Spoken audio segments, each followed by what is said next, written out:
Saimum series ৭ তিয়েনশানের ওপারে পর্ব ৫। ধীরে ধীরে উপরের ঘুলঘুলিটিতে সাদা আলোর একটা ক্ষীণ রেখা জেগে উঠল। আহমদ মুসা জেগেই ছিল। উঠে বসল সে। ফজরের নামাজ পড়তে হবে।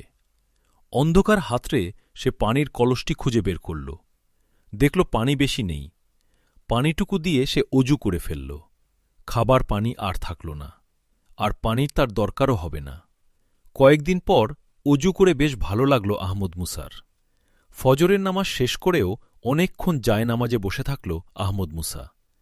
পরম প্রভুর একান্ত মুখোমুখি নিজেকে দাঁড় করাবার চেষ্টা করল। স্মরণ করল তাকে দেয়া আল্লাহর অতুল নেয়ামতগুলোর কথা। তারপর স্মরণ করল নিজের দায়িত্বের কথা। বিবেকের কুটির থেকে তার দুয়ার খুলে কে যেন বলল, বন্দী হওয়ার পর থেকে তুমি স্রোতে গা ভাসিয়ে দিয়েছ, পরিস্থিতির কাছে আত্মসমর্পণ করেছ, নিষ্ক্রিয় হয়ে গেছ তুমি।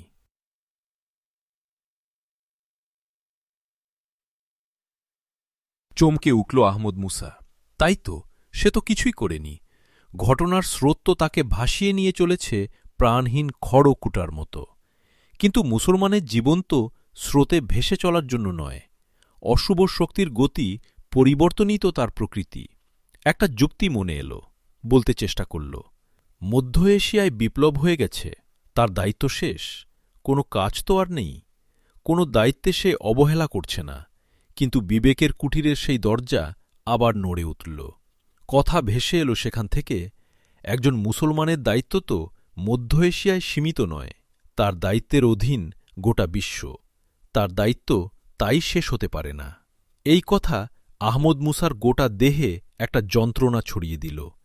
তার চোখের সামনে ভেসে উঠল সিংকিয়াং, কোকেশাস, থাইল্যান্ডের পাত্তানি, বার্মার রোহিঙ্গা, বুলগেরিয়া, যুগোস্লাভিয়া এবং আফ্রিকার কোটি কোটি মুসলমানের মর্মান্তিক জীবনচিত্র। চলচ্চিত্রের দৃশ্যের মতো তার সামনে ভেসে এল সর্বস্ব লুণ্ঠিতা লাখো মা বোনের বিবস্ত্র চেহারা। কানে তার এসে প্রবেশ করল লাখো মুসলিম এতিম শিশুর বুকফাটা কান্না। অশ্রু গড়িয়ে পড়ল আহমদ মুসার দু চোখ দিয়ে। জামার আস্তিন দিয়ে আহমদ মুসা চোখের পানি মুছে ফেলল। না, এবার তার নিষ্ক্রিয়তার অবসান ঘটাবে।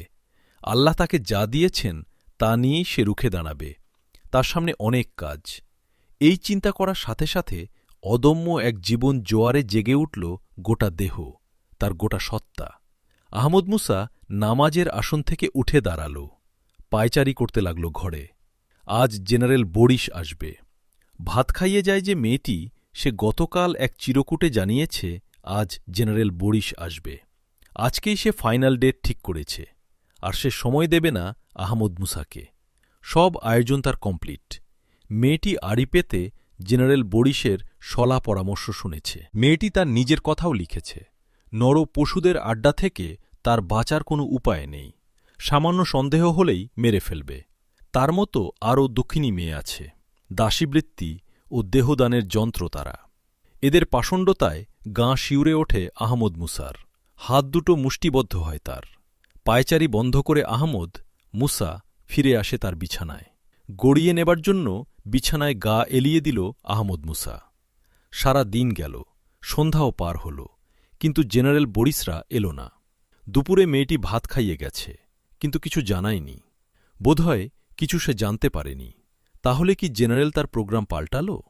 প্রশ্নটা আহমদ মুসার মন থেকে মিলিয়ে যাবার আগেই দরজার ওপারে পায়ের শব্দ পাওয়া গেল। নিয়মমাফিক ওপারে জ্বলে উঠল আলো। আহমদ মুসা উঠল। দুপা নিচে ঝুলিয়ে খাটিয়ায় বসল। দরজা খুলে গেল। দরজা দিয়ে প্রবেশ করল জেনারেল বরিস। তার হাতে তার সেই কালো রঙের বাঘা রিভলভারটি। আহমদ মুসা দেখল রুটিন মাফিক স্টেনগানধারী 4 জন লোক দরজায় এসে দাঁড়িয়েছে। অভ্যাস মতো জেনারেল বরিস ঘরে কয়েকবার পায়চারি করে আহমদ মুসার মুখোমুখি এসে দাঁড়াল। বলল, কি সিদ্ধান্ত নিলে আহমদ মুসা? কিসের সিদ্ধান্ত? বাগাড়ম্বর করো না, উত্তর দাও। জেনারেল বরিস, আমার সিদ্ধান্ত গ্রহণের তো কিছু ছিল না।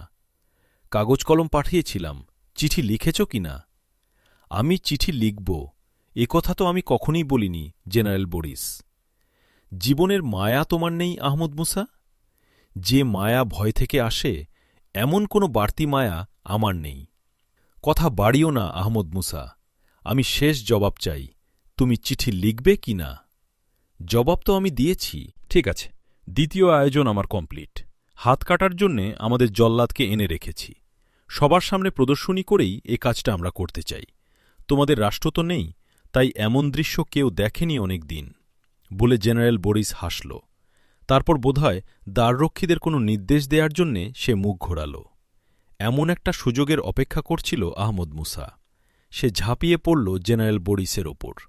নিমেষে জেনারেল বরিসের রিভলভারটি কেড়ে নিল তার হাত থেকে।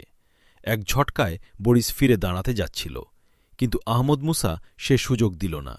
সে তার বাম হাতটি জেনারেল বরিসের গলার সামনে দিয়ে পেঁচিয়ে নিয়ে নিজের দেহের সাথে চেপে ধরল।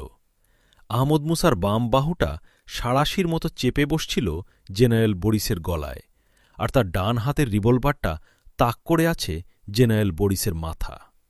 দরজায় দাঁড়ানো 4 জন প্রহরী প্রথমে হতভম্ব হয়ে গিয়েছিল, কিন্তু সামলে নিয়ে যখন স্টেনগানের মাথা উঁচু করল, তখন দেখল আহমদ মুসার দেহ জেনারেল বরিসের দেহের আড়ালে। গুলি করলে তো জেনারেল বরিসকেই বিদ্ধ করবে। কিংকর্তব্য বিমূঢ় হয়ে তারা ছুটে এলো ঘরের ভেতরে। তারা ঘরের মাঝ বরাবর এসেছে। আহমদ মুসা কঠোর কণ্ঠে বলল, আর তোমরা এক পা এগুলে জেনারেল বরিসের মাথা গুঁড়ো করে দেব। ওরা 4 জন ঘরের মাঝখানেই দাঁড়িয়ে গেল। আহমদ মুসা দ্বিতীয় নির্দেশ দিল, তোমরা জেনারেল বরিসকে জীবিত চাইলে স্টেনগান মাটিতে রেখে সরে গিয়ে পেছন ফিরে দাঁড়াও। ওরা মুখ চাওয়াচাওয়ি করে স্টেনগান মাটিতে রেখে কয়েক ধাপ এগিয়ে পেছন ফিরে দাঁড়াল। প্রথম দিকে জেনারেল বরিস কিছু হাত পা ছুঁড়ে নিজেকে খসিয়ে নেবার চেষ্টা করেছিল, কিন্তু আহমদ মুসার বাহুর ইস্পাত বেষ্টনী তার শ্বাসরুদ্ধ করে ফেলায়। অল্প কয়েক মুহূর্তেই তার দেহ নিস্তেজ হয়ে গেল। এবার তার দেহ নেতিয়ে পড়া দেখে আহমদ মুসা বুঝল সে জ্ঞান হারিয়েছে। তাকে ছেড়ে দিয়ে এক দৌড়ে গিয়ে একটা স্ট্যান্ডগান তুলে নিল সে। আহমদ মুসা ছেড়ে দেওয়ার পর সংজ্ঞাহীন জেনারেল বরিস ধপ করে মাটিতে পড়ে গেল। ওরা 4 জনই পেছন ফিরে তাকাল। তখন আহমদ মুসা স্ট্যান্ডগান হাতে তুলে নিয়েছে। স্ট্যান্ডগান বাগিয়ে ওদের নির্দেশ দিল আহমদ মুসা, তোমরা দেওয়ালের দিকে এগিয়ে উপুড় হয়ে শুয়ে পড়ো মেঝেতে। ওরা নির্দেশ পালনে একটু দেরি করছিল। স্ট্যান্ডগানের ট্রিগারে একটু চাপ দিল আহমদ মুসা।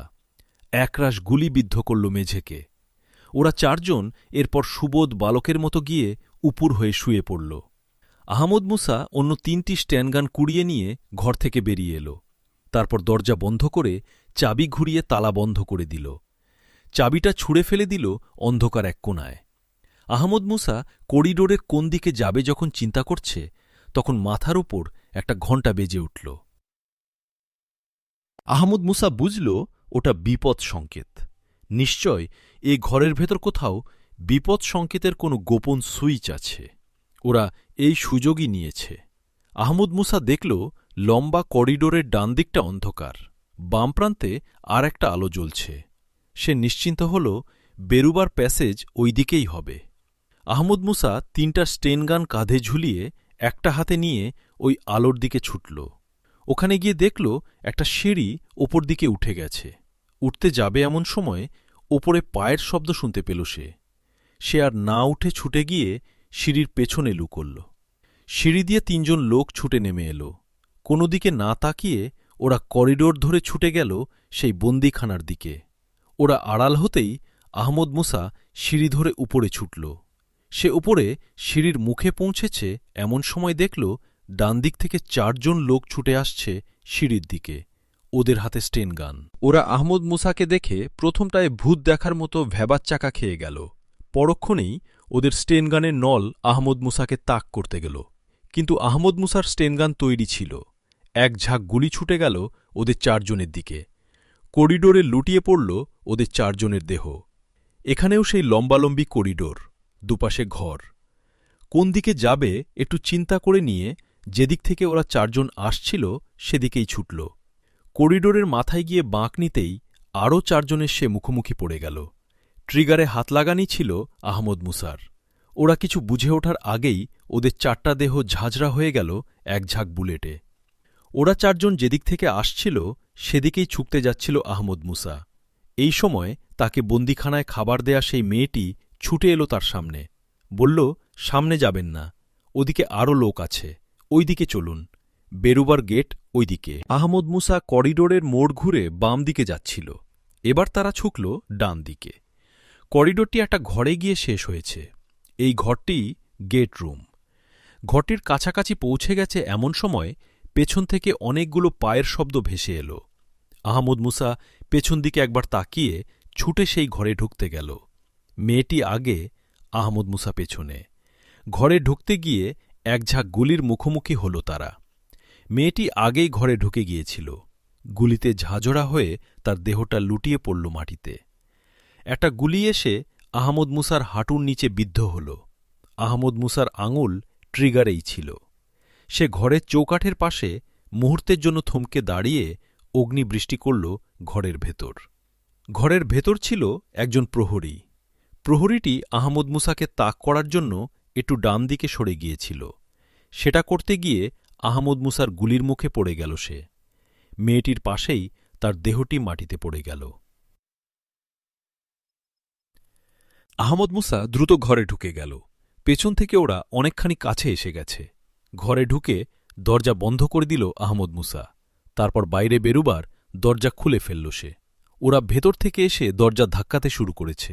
স্টেনগানের গুলি বৃষ্টি করছে ওরা দরজায়।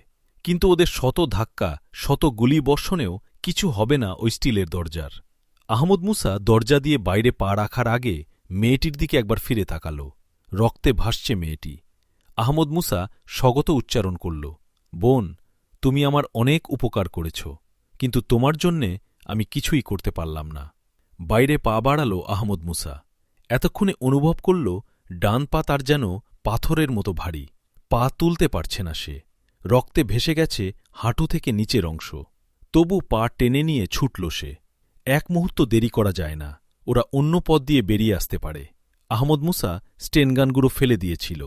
শুধু বরিসের কাছ থেকে ছিনিয়ে নেয়া পিস্তলটাই তার পকেটে আছে। ছোট একটা অন্ধকার উঠান পেরিয়ে সে একটা সরু রাস্তায় গিয়ে পড়ল। পাথর বিছানো কাঁচা রাস্তা। রাস্তাটা দক্ষিণ দিক থেকে এসে এ বাড়ির সামনে বাঁক নিয়ে পূর্ব দিকে চলে গেছে। আশেপাশে কোথাও বাড়ি নেই। আহমদ মুসা ঠিক করল রাস্তা দিয়ে সে যাবে না। ওরা বেরিয়ে প্রথমে রাস্তাটাই খোঁজ করবে। সে জোরে চলতে পারবে না, সহজেই ওদের চোখে পড়ার সম্ভাবনা। রাস্তা ছেড়ে দিয়ে আহমদ মুসা বালু ও কঙ্করে ভরা গমের ক্ষেতের মধ্য দিয়ে এগিয়ে চলল। সামনে কিছুদূর গিয়ে গাড়ির হেডলাইট ছুটাছুটি করতে দেখে সে বুঝল নিশ্চয় ওটা কোনো হাইওয়ে। কোনো গাড়ির সাহায্য তার চাই। সে ওই হাইওয়ের লক্ষ্যে হাঁটতে শুরু করল। সে বুঝতে পারল না সিংকিয়াংয়ের কোন নগরী এটা। ঘুটঘুটে অন্ধকার, কিছু দেখে বুঝারও উপায় নেই। গম তো সিংকিয়াংয়ের বহু জায়গায় জন্মে। মুক্ত বায়ুতে অনেক আরাম বোধ করল আহমদ মুসা, কিন্তু পা টেনে টেনে আর চলা সম্ভব হচ্ছে না তার। হাইওয়েতে উঠে ধপ করে বসে পড়ল আহমদ মুসা। তখনও রক্ত ঝরছে ক্ষতস্থান দিয়ে। আহমদ মুসা জামার আস্তিন ছিঁড়ে ক্ষতটা বেঁধে ফেলল রক্ত পড়া রোধ করার জন্য। পা টেনে নিয়ে অনেকখানি পথ সে এসেছে। শরীরটা খুব দুর্বল লাগছে। রক্ত কি খুব বেশি পড়েছে? হাইওয়ের এই এলাকাটা অন্ধকার। সামনেই নগরীর আলো দেখা যাচ্ছে। একটা গাড়ির হেডলাইট ছুটে আসছে দক্ষিণ দিক থেকে নগরীর দিকে। কাছাকাছি এসে পড়ল। আহমদ মুসা উঠে দাঁড়াল। গাড়ির হেডলাইটে তার গোটা শরীর আলোর বন্যায় ভেসে গেল। গাড়ি দাঁড় করাবার জন্যে হাত তুলল আহমদ মুসা। নিজের অসহায়তের জন্য জীবনে কাউকে কোনোদিন সে অনুরোধ করেনি। কি বলে আজ অনুরোধ করবে আহমদ মুসা? বেদনায় বুকটা যেন চিনচিন করে উঠল। গাড়ি আহমদ মুসাকে সামনে রেখে দাঁড়াল। হেডলাইটের তীব্র আলো তার উপর। গাড়ি থেকে কেউ নামল না, কেউ কথা বলছে না। ক্ষতস্থান চেপে ধরে আহমদ মুসা বসে পড়েছে। তীব্র আলোয় অস্বস্তি লাগছে তার। আহমদ মুসা কিছু বলতে যাবে এমন সময় গাড়িটি নড়ে উঠল। একটু সরে এসে গাড়িটি একেবারে আহমদ মুসার পাশ ঘেঁষে দাঁড়াল। গাড়ির সামনে দরজা খুলে একটি মেয়ে বেরিয়ে এল। নেমে এসে গাড়ির পেছনের দরজা খুলে দিয়ে বলল, উঠতে পারবেন একা? আহমদ মুসা তার পাটি টেনে নিয়ে অতি কষ্টে গাড়িতে উঠল। মেয়েটি লাল স্কার্ট পরা, লাল স্কার্ট, লাল হ্যাট মাথায়। হ্যাটের নেমে আসা প্রান্তটা তার নাক পর্যন্ত নেমে এসেছে, মুখ প্রায় দেখাই যায় না। গাড়ির ভেতরে আলো জ্বেলে দিয়েছে মেয়েটি। আহত পায়ের দিকে তাকিয়ে মেয়েটি বলে উঠল, এখনও তো প্রচুর রক্ত বেরুচ্ছে, কাপড়টি রক্তে ভিজে গেছে। মেয়েটি তাড়াতাড়ি ব্যাগ খুলে তার মাথার রুমালটি বের করল, তারপর আহমদ মুসার পা থেকে বাঁধা কাপড়টি খুলে ফেলে দিল। হাতের রুমাল দিয়ে রক্তটা একটু পরিষ্কার করে মাথার রুমালটা কয়েক ভাঁজ করে ক্ষতস্থানটা ভালো করে বেঁধে দিল। মেয়েটি গাড়ির দরজাটা বন্ধ করে দিতে গেলে আহমদ মুসা বলল, দয়া করে রক্তমাখা কাপড়খণ্ড এবং রুমাল গাড়ির ভেতরে নিন। মেয়েটি একটু থমকে দাঁড়াল, একটু চিন্তা করল, তারপর ও দুটো জিনিস রাস্তার উপর থেকে কুড়িয়ে গাড়ির ভেতর রেখে দিল। শুক্রিয়া জানাল আহমদ মুসা। গাড়ি ছেড়ে দিলে আহমদ মুসা বলল, অনুগ্রহ করে আমাকে কোনো ডাক্তারখানায় পৌঁছে দিন। মেয়েটি কিছু বলল না। তীব্র বেগে এগিয়ে চলল গাড়ি শহরের দিকে। মিনিট 10 পর গাড়িটি একটি বড় প্রাচীর ঘেরা বাড়ির গেট পেরিয়ে গাড়ি বারান্দায় প্রবেশ করল। বার কয়েক হর্ন বাজিয়ে গাড়ির দরজা খুলে মেয়েটি বেরিয়ে এল। আহমদ মুসার দরজাটিও খুলে ফেলল। এ সময় সেখানে এসে দাঁড়াল মাঝ বয়সী একজন মানুষ। মেয়েটি তাকে বলল, চাচা, আমার এ মেহমান অসুস্থ, একে আমাদের দুতলার মেহমানখানায় পৌঁছে দাও, আমি ডাক্তার ডাকছি।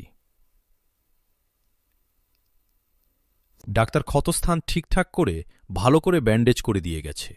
বলে গেছে, স্টেনগানের গুলি একদিক দিয়ে ঢুকে অন্য দিক দিয়ে বেরিয়ে যাওয়ার কারণে ক্ষত বিরাট হয়েছে, কিন্তু অন্য কোনো ভয়ের আশঙ্কা নেই। গুলি হাড় স্পর্শ করেনি। প্রচুর রক্তক্ষরণ হয়েছে। সব মিলিয়ে সেরে উঠতে দেরি লাগবে। নতুন এক সেট উইঘুর পোশাক পরে বালিশে হেলান দিয়ে আতশোয়া অবস্থায় আহমদ মুসা। তার আহত ডান পাটা আরেক বালিশের ওপর, ডান হাতটা তার কপালের ওপর। তার শূন্য দৃষ্টি দরজা দিয়ে বাইরে ছড়িয়ে আছে। চিন্তা করছে। সবটা ব্যাপার তার কাছে অলৌকিক বলে মনে হচ্ছে। কি পরিচয় এই মেয়েটির! গাড়িতে সে মেয়েটিকে চিনতে পারেনি, কিন্তু বাসায় এসে চিনেছে। তিয়ানশান ভ্যালি থেকে কাশগড় আসার পথে এই মেয়েটি জেনারেল বরিসের সাথে ছিল। মেয়েটিকে জেনারেল বরিস উদ্ধার করে অপহরণকারীদের কাছ থেকে। জেনারেল বরিসকে এড়িয়ে তার আপনার কিছু বলার আছে কিনা প্রশ্নের কথা আহমদ মুসার এখনও মনে আছে। তার সেদিনের সেই আচরণ এবং আজকের আচরণের মধ্যে মিল আছে। মেয়েটির পরিচয় কি? চোখ দুটি আহমদ মুসার বাইরে থেকে ঘরের ভেতর ফিরে এল। ঘরের চারদিকে ঘুরে এল একবার চোখ। ঘরের দেয়ালে কার্ল মার্কসের একটা ছবি এবং প্রথম কমিউনিস্ট ম্যানিফেস্টোর বাঁধানো কপি ছাড়া বাড়তি কোনো জিনিস নেই। আহমদ মুসার চোখ দুটি দেয়ালের সেই কমিউনিস্ট ম্যানিফেস্টোর দিকে আটকে থাকল। ভাবল সে, এরা অবশ্যই একটা সক্রিয় কমিউনিস্ট পরিবার। কার্ল মার্কসের ছবি অনেকেই রাখে, কিন্তু কোনো কমিটেড কমিউনিস্ট ছাড়া প্রথম কমিউনিস্ট ম্যানিফেস্টোকে এভাবে মাথার মণি করে রাখে না। এই চিন্তা এসে আবার মাথা গুলিয়ে যায় আহমদ মুসার। মেয়েটির পরিচয় যদি এই হয়, তাহলে জেনারেল বরিসের সাথে তার পার্থক্য কোথায়? তাহলে তার সাথে মেয়েটির আচরণের ব্যাখ্যা কি? হঠাৎ তার মনে হল জেনারেল বরিসকে তার চেনার কথা নয়।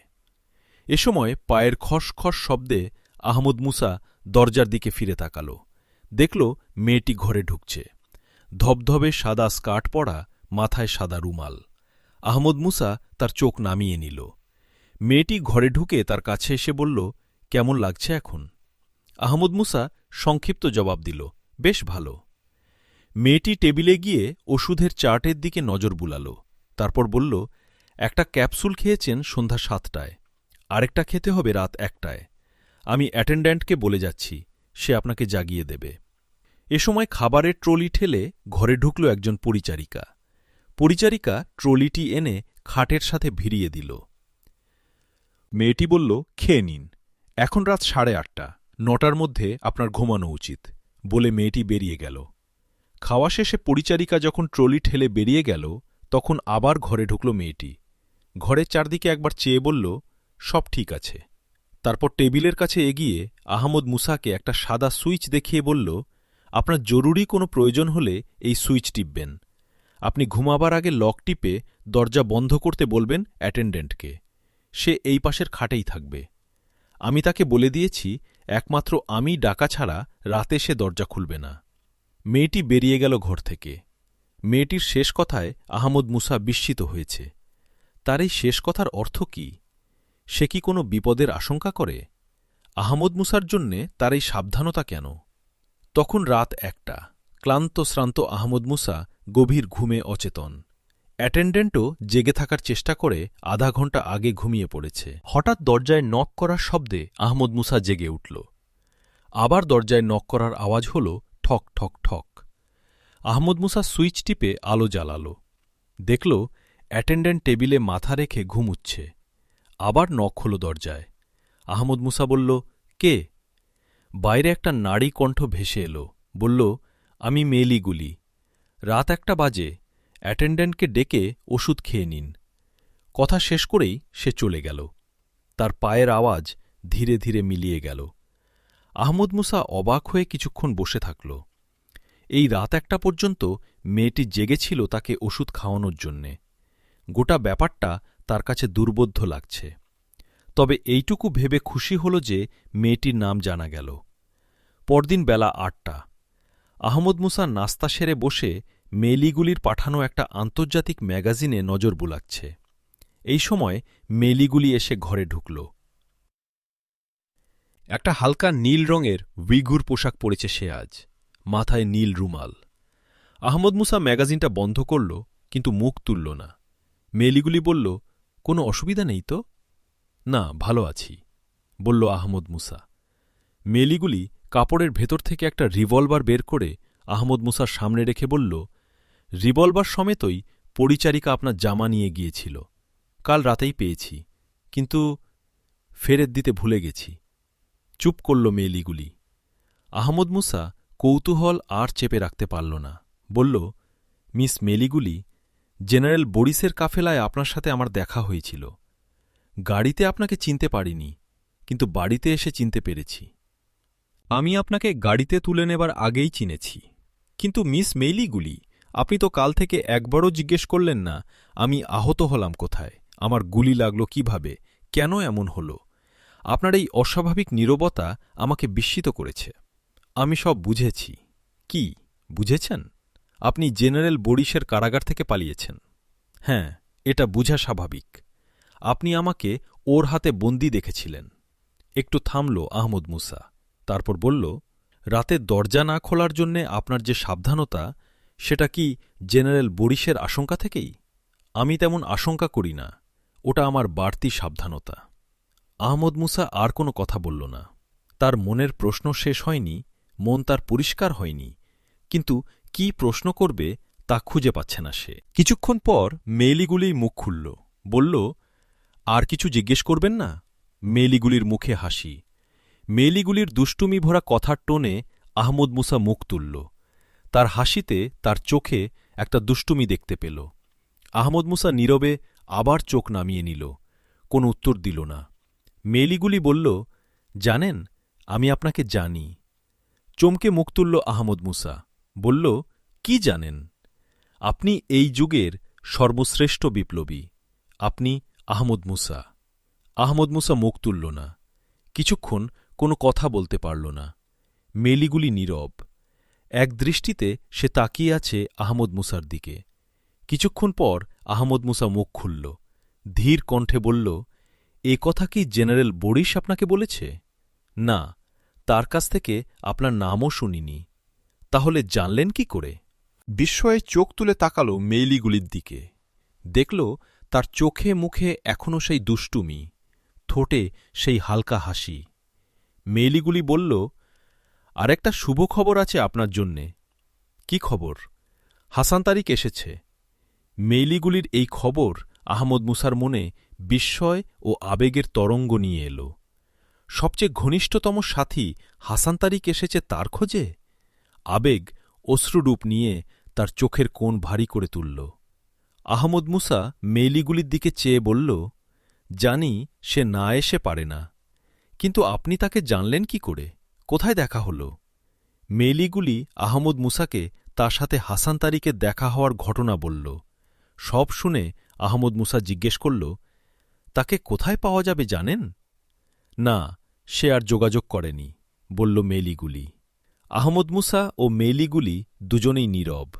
একটা প্রশ্ন এখন আহমদ মুসার মনে কিলবিল করছে, সেটা হল এই মেয়েটি কে, কি পরিচয় তার? প্রশ্নটা সে করেই বসল, বলল, কিছু মনে করবেন না, আপনার পরিচয় জানতে পারি? মেলিগুলি হাসল, বলল, আমার পরিচয় শুনলে আপনি দুঃখ পাবেন। পেশায় আমি চিত্রাভিনেত্রী, রাজনৈতিক পরিচয় যুব কমিউনিস্ট পার্টির একজন কর্মী। আর পরিচয়ের যেটুকু বাকি থাকল, দাদি কিছুক্ষণ পরে আসবেন, ওর কাছে তা জেনে নেবেন, বলে মেলিগুলি উঠে দাঁড়াল, বলল, চলি, অফিসে যেতে হবে। ভুলবেন না, আপনার ঔষধ খাওয়ার সময় কিন্তু বেলা 1টা। মেলিগুলি বেরিয়ে গেল ঘর থেকে। আহমেদ মুসার চোখ দুটি তার চলার পথের দিকে একবার না তাকিয়ে পারল না। কি অদ্ভুত মেয়েটি! সে আবার অভিনেত্রী, যুব কমিউনিস্ট কর্মী, কিন্তু এগুলোর কোনো ছাপ তো তার চোখে মুখে, আচার আচরণে নেই। কয়েকদিন পরের ঘটনা। মেলিগুলিকে মাঝখানে হঠাৎ দুদিনের জন্য উরুমচি থেকে ৮০ মাইল দূরে তিয়েনশানের লেক হেভেনে যেতে হয়েছিল। আহমদ মুসা ঘুমিয়ে থাকায় তাকে বলে যাওয়া হয়নি। লেক হেভেন থেকে ফিরে কাপড় চোপড় ছেড়েই মেলিগুলি আহমদ মুসার রুমে আসল। আহমদ মুসা চোখ বুঝে শুয়েছিল। চোখ একটু ধরে আসছে তার, কিন্তু মেলিগুলির পায়ের শব্দে তার ঘুমটা ছুটে গেল। কিন্তু চোখ খুলল না সে। অ্যাটেন্ডেন্ট মাচু বাইরে দরজার সামনে বসেছিল। মেলিগুলি ঘরে ঢুকে প্রথমে টেবিলের কাছে গেল। ঔষধের চার্টের সাথে ঔষধগুলো মিলিয়ে নিল। ক্যাপসুলগুলো গুনে দেখল সে। হিসেবে একটা ক্যাপসুল বেশি হয়। মেলিগুলি ফিরে দাঁড়িয়ে মাচুকে বলল, একটা ক্যাপসুল বেশি কেন? নিশ্চয়ই একবার ঔষধ খাওয়ানো হয়নি? মাচু মুখ নিচু করেছিল। অবস্থা দেখে আহমদ মুসাকেই মুখ খুলতে হল। বলল, ওর কোনো দোষ নেই। গতরাত একটায় ঠিকই সে ডেকে দিয়েছিল, উঠেছিলামও, কিন্তু বাথরুম থেকে এসে ঔষধ না খেয়েই আবার ঘুমিয়ে পড়েছি। মেলিগুলি হাসল, বলল, যারা অন্যের ব্যাপারে বেশি চিন্তা করে তারা নিজেদের ব্যাপারে বেশি বেখেয়াল হয়। কথা শেষ করেই মেলিগুলি মাচুর দিকে তাকিয়ে বলল, তুমি দেয়াল থেকে ও দুটো ফটো নামিয়ে দাও।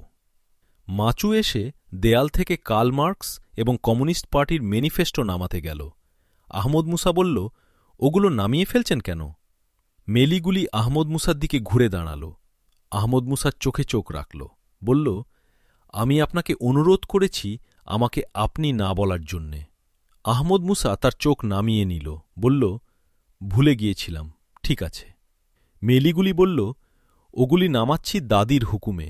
দাদি বলে দিয়েছেন ওগুলো যেন আমি আমার ঘরে টাঙিয়ে রাখি, এখানে নয়। দাদির ওপর রাগ হয়েছে বুঝি?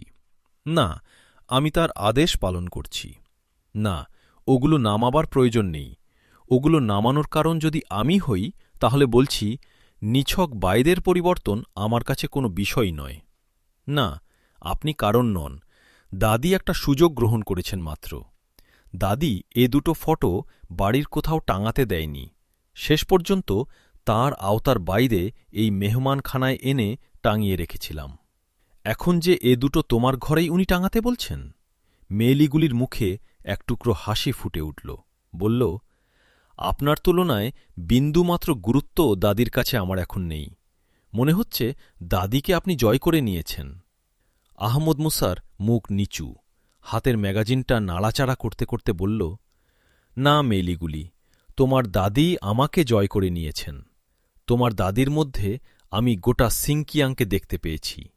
তিয়েনশানের মাথার বরফের মতোই এই অঞ্চলের সব মুসলমানের বেদনা ও বঞ্চনার অশ্রু ও হৃদয়ে জমাট বেঁধে আছে। একটা অক্ষম প্রতিবাদের ঝড় বইছে তার হৃদয়ে নিরন্তর। বলতে বলতে আহমদ মুসার কণ্ঠ ভারী হয়ে উঠেছিল অপ্রতিরোধ্য এক আবেগে। মেলিগুলি মুগ্ধ বিস্ময়ে তাকিয়েছিল আহমদ মুসার দিকে। আহমদ মুসা কথা শেষ করে থামল। মাচু ফটো দুটি নামিয়ে রেখে বাইরে গেছে। দাঁড়িয়ে দাঁড়িয়েই কথা বলছিল মেলিগুলি। সে টেবিলের পাশের চেয়ারটায় বসে পড়ল। সে আহমদ মুসার মুখের ওপর থেকে চোখ সরিয়ে মাথা নিচু করেছে। ভাবছে সে। দুজনেই নীরব। নীরবতা ভাঙল মেলিগুলি। বলল, আমার দাদিকে আমি চিনি। এভাবে এতটা চেনা দৃষ্টি আমার নেই। কিন্তু আপনার 3টি বাক্য সিংকিয়াংয়ের নতুন রূপ আমার সামনে তুলে ধরেছে।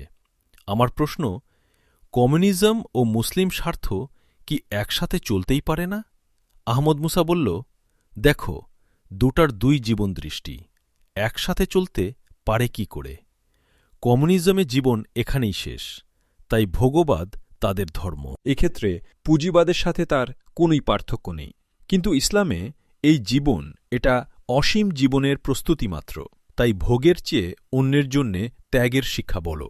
শান্তিময় ও সুশৃঙ্খল দুনিয়ার জন্য মানুষের ত্যাগের প্রবলতার চেয়ে মূল্যবান আর কিছু নেই। কমিউনিজমের মাথার ওপর জবাবদিহি করার কোনো অথরিটি বা আল্লাহ নেই, তাই কমিউনিস্টরা স্বেচ্ছাচারী হতে পারে। তারা তাদের ইচ্ছামতো আইন করে আবার ভাঙে। কিন্তু ইসলামের সার্বভৌম ক্ষমতার মালিক মানুষ নয়। আল্লাহর কাছে প্রতিটি কাজের জন্য তাকে জবাবদিহি করতে হয়। তাই মানুষের স্বেচ্ছাচারী হবার অবকাশ এখানে নেই। ফলে মানুষ প্রভুদের জুলুম, অত্যাচার থেকে মানুষ এখানে রক্ষা পায়। সর্বোপরি কমিউনিজমের আল্লাহ নেই বলে, পরকাল নেই বলে জীবনটাই সেখানে অর্থহীন, অসহনীয়। কিন্তু ইসলামে আল্লাহ আছে ও পরকালে এক অসীম জীবন আছে বলে জীবন এখানে মূল্যবান, আনন্দময় ও তাৎপর্যপূর্ণ। মেলিগুলি গোগ্রাসে কথাগুলো যেন গিলছিল। আহমদ মুসা থামলেও সে কিছুক্ষণ কথা বলল না। পরে ধীরে ধীরে বলল, আপনি ইসলামের যে রূপ তুলে ধরলেন তা তো একটা নীতি কথা। বাস্তবে তো পুঁজিবাদের জয়জয়কার চলছে। আহমদ মুসা হাসল একটু, বলল, নীতিই তো প্রয়োজন। যদি নীতি ঠিক থাকে তাহলে আজ না হলে কাল তার প্রয়োগ হবেই। তুমি পুঁজিবাদের যে জয়জয়কারের কথা বলছ, আসলে ওটার নাম স্বেচ্ছাচারিতা। এই স্বেচ্ছাচারিতার প্রকাশ ঘটে কোথাও পুঁজিবাদের নামে, কোথাও কমিউনিজমের নামে। অপরাধের নাম ওই একটাই। মুসলিম বিশ্বেও তুমি এ অপরাধ দেখো, কারণ সেখানে ইসলাম স্বাধীন নয়। মুসলিম দেশগুলি ঔপনিবেশিক শক্তির কবল থেকে মুক্ত হয়েছে, কিন্তু ইসলাম সেখানে স্বাধীন হতে পারেনি। বিজাতীয় ঔপনিবেশিকদের গড়া মুসলিম নামে লোকদের হাতে ইসলাম সেখানে বন্দী। ইসলামকে ওদের হাত থেকে মুক্ত করাই আমাদের সংগ্রাম। তুমি যাকে নীতি বলছ মুক্ত ইসলামে, সেটাই বাস্তবতা। আহমদ মুসা থামল। মেলিগুলি বলল, বুঝলাম আপনার কথা, কিন্তু যে সংগ্রামের কথা বললেন তা পর্বতের চেয়েও তো ভারী। আহমদ মুসার ঠোঁটে হাসি ফুটে উঠল, বলল, ভারী বলেই আনন্দ এখানে বেশি, পুরস্কারও অপরিসীম। সফল হলে তবেই তো? না, পুরস্কারের জন্যে সাফল্য শর্ত নয়।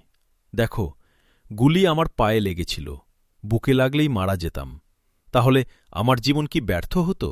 না, আমার আল্লাহ দেখবেন তার দেয়া জ্ঞান ও যোগ্যতাকে আমি তার কাজে, অর্থাৎ তার বান্দাহদের কল্যাণে ব্যবহার করেছি কিনা। যদি করে থাকি তাহলেই আমি সফল, অসীম এক পুরস্কারের মালিক হব আমি। আহমদ মুসা থামলেও মেলিগুলি কিছু বলল না। মাথা নিচু করেছিল সে। রুমালটা মাথা থেকে কিছুটা নেমে গেছে। কয়েকটা চুল উড়ে এসে পড়েছে কপালের ওপর। রুমালের একটা প্রান্ত নিয়ে খেলা করছিল তার দুটো আঙুল। অবশেষে মুখ তুলল মেইলিগুলি। আহমেদ মুসার দিকে এক মুহূর্ত তাকিয়ে নিয়ে বলল, দাদি তো আমার প্রফেশনকে ঘৃণা করেন, আপনার মতো কি? তোমার ব্যক্তিগত ব্যাপার মেইলিগুলি, আমার মন্তব্য করা ঠিক হবে না। আপনি ঠিক বলছেন না। কেন? নীতির প্রশ্নে কোনো নিউট্রালিটি থাকতে পারে না। ঠিক বলেছ। তাহলে উত্তর দিন, তোমার মতটা কি শুনি? আমার মতো তো আছেই, আমি আপনার মতো জানতে চাই। মেইলিগুলি, আমি আমার নিজের জন্য এ প্রফেশন পছন্দ করতাম না। কেন? নীতিগত সহ অনেক কারণ আছে, কিন্তু সেদিকে না গিয়ে একটা কথাই তোমাকে বলবো, সেটা হলো এতে পার্সোনাল লাইফের ক্ষতি হয়। পার্সোনাল লাইফকে একদম পবিত্র রেখে কেউ যদি এটা করতে পারে, নিজের ব্যক্তিগত জীবনকে পবিত্র রাখার প্রশ্ন শুধু তো নয় মেইলিগুলি, অন্যের মন ও মননকে পবিত্র রাখার প্রশ্নও আছে। আহমেদ মুসার শেষ কথাটার পর মেইলিগুলি তার চোখ নামিয়ে নিয়েছে। তার নীল চোখ ও শুভ্র মুখের ওপর দিয়ে একটা সলজ্জ রক্তিম চাঞ্চল্য ভেসে উঠেই আবার মিলিয়ে গেল। এ সময় দাদি ধীরে ধীরে প্রবেশ করল ঘরে। মেইলিগুলির দিকে চোখ পড়তেই বলল, তোকে কোথাও খুঁজে পাচ্ছি না, তুই এখানে? ভালো, আল্লাহ তোকে সুমতি দিক। তোর অফিসের চেয়ে এখানে বসে থাকা হাজার গুণ ভালো। তারপর দেয়ালের দিকে চেয়ে বলল, ও দুটো তাহলে নামিয়েছিস, বেশ করেছিস, আর টাঙাস না কোথাও। মেইলিগুলি চেয়ার থেকে উঠে দাদির দিকে এগিয়ে যেতে যেতে বলল, তুমি না ও দুটো আমার ঘরে টাঙাতে বলেছ? ওটা বলা নয়, তুই আমার এ ভাইকে জিজ্ঞেস কর, অনুমতি দিলে টাঙাবি। উনি তো অনুমতি দিবেন, এখান থেকে নামাতে উনি নিষেধ করেছিলেন। তোমার মতো সবাই নন। চুপ, কথা বলবি না। তুই আমার এ ভাইটিকে জানিস? এ বাড়ি আজ ধন্য। মাঝে মাঝে ভাবি স্বপ্ন দেখছি কিনা, স্বপ্ন না, আবার ভেঙে যায়। তোর পূর্বপুরুষ পুণ্যাত্মা ইবনে সাদ এবং আব্দুল করিম শাতুক বোগরা খানদের দোয়ার ফলেই একে আমরা পেয়েছি। তোরা তো সব গোল্লায় গেছিস।